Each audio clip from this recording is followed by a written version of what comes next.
Why were Joshua's hands so low?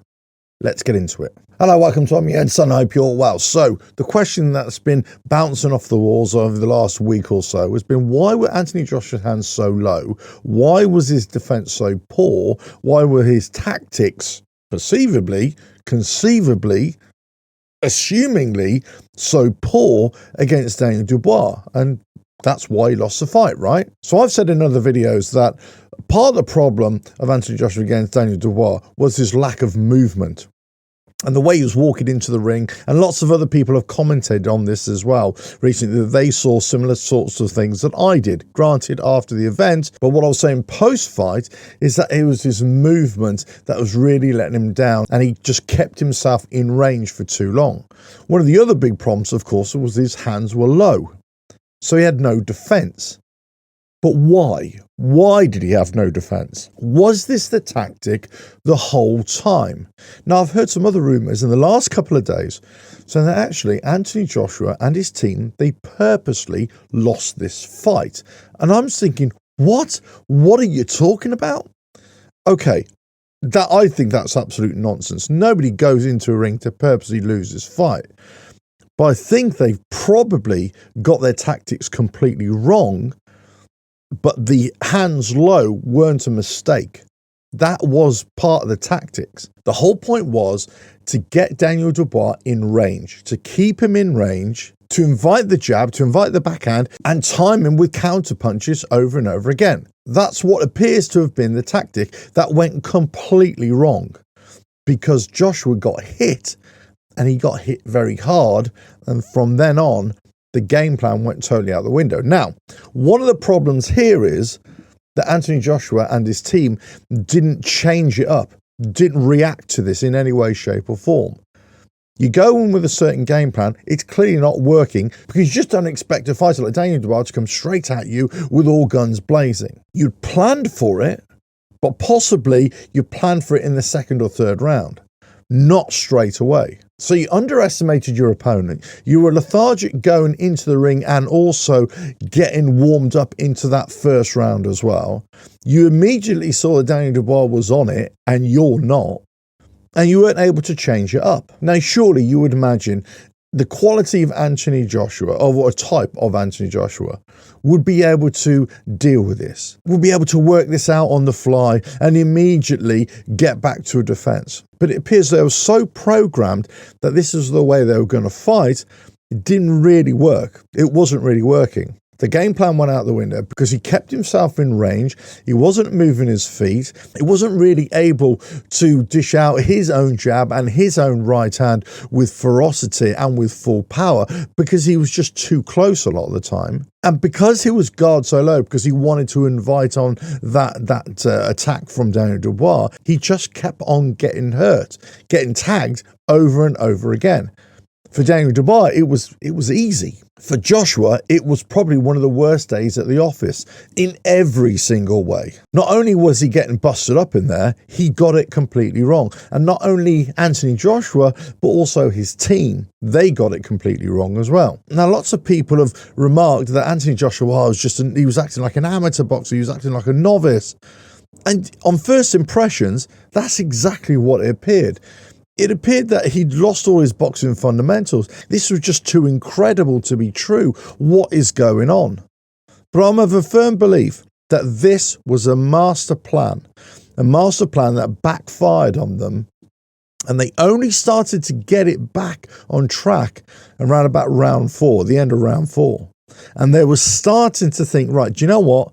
In round 5, when this famous roll the dice quote came out from the corner as well, that they started to think, actually, we could get back on this as well. But again, by then, he was still programmed with his hands low. And whilst Joshua went on the offensive with the right hand, and he was catching Daniel Dubois, as soon as he went up for that uppercut, as we know, it was good night Vienna. Right hand came in from Dubois on the chin. Bosh, that's all she wrote. There's no patience there from Anthony Joshua. He'd been beat up for 4 rounds. He wanted to get Daniel Dubois out of there. This wasn't part of the plan. They panicked. They rolled the dice when they shouldn't have been rolling the dice. They should have just regressed, rebooted, whatever the term is, and just start again.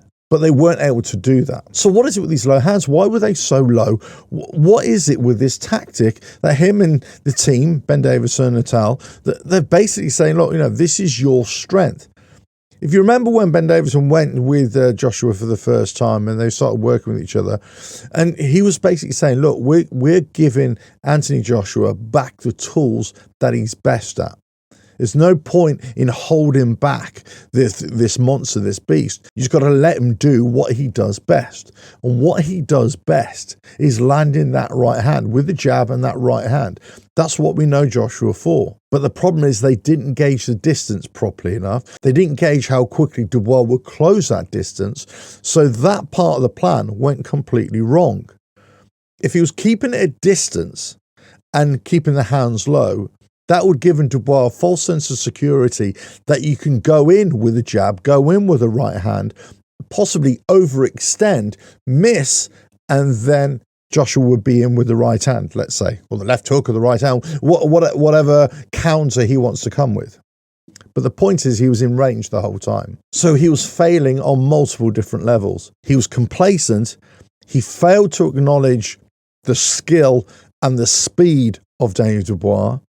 He was just too close, and the low hand position was just all wrong for the range at which he was fighting. If he was just standing just a smidge away, that's all it took, just about an inch away, maybe an inch and a half away, that's it. It might have been okay. Or the impact of Daniel Dubois' punches may not have been as severe.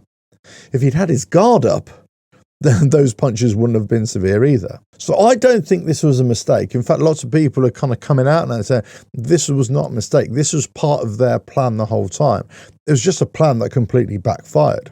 Now, will this work in a rematch? Well, if he keeps the same distance, or if Daniel Dubois closes that distance the same way, then no, it clearly won't. Daniel Dubois holds all the cards now. He's gone to the top table and he's come away with all the spoils, and rightly so. But does this mean that Anthony Joshua is finished? Well, that's yet to be seen. Lots of people are calling him to retire. He doesn't have to fight again. He shouldn't fight again. That was one hell of a beating he got. He should never enter the ring again.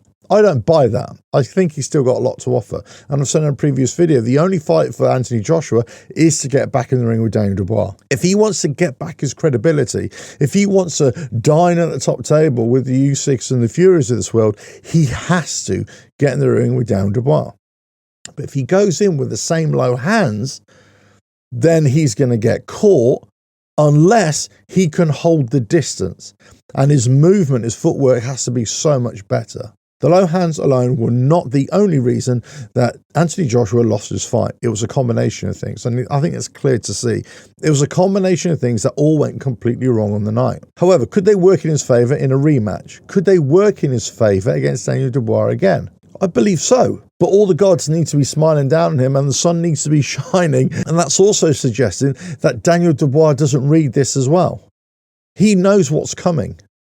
If they have a fight, Daniel Dubois will know what's coming, or his team will know what's coming. So again, it's going to be another chess match to see who's going to come out on top. Now, I'm going to make a video about that scenario, about a rematch and who do I think will win and why do I think I'll win. But this is a reason why Joshua lost his fight. It wasn't merely because of low hands.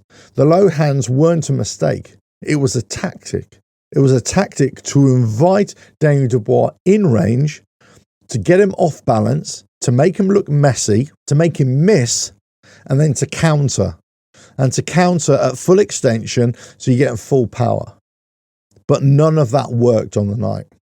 Let us know your thoughts in the comments below. If you like what I do here, don't forget to like and share the video, subscribe to the channel, and hit the notifications bell for all future videos. And we'll catch you again on another video coming very soon.